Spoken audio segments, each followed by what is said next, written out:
तरीन सैयद नजमुल हसन शाह साहब आप रोहतक से जब वो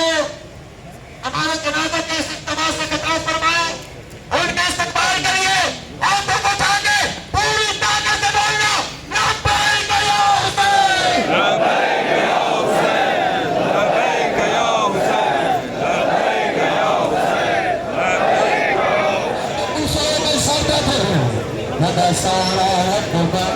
तो असला नहीं मदा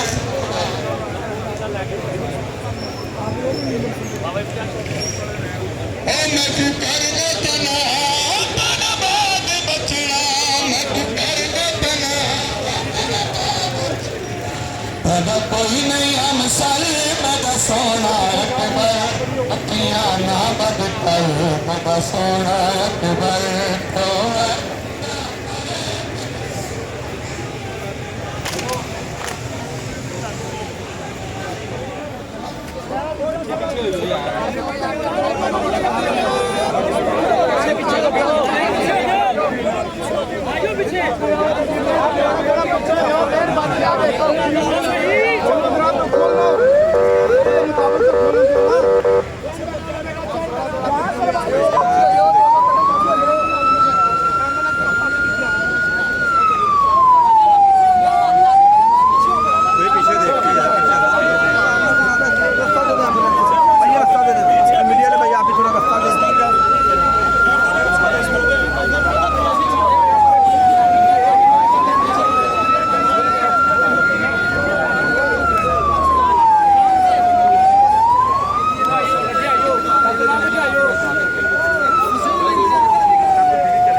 पाक सैयदा का नौकर पाक सैयदा की बारगाह में जाने को तैयार है।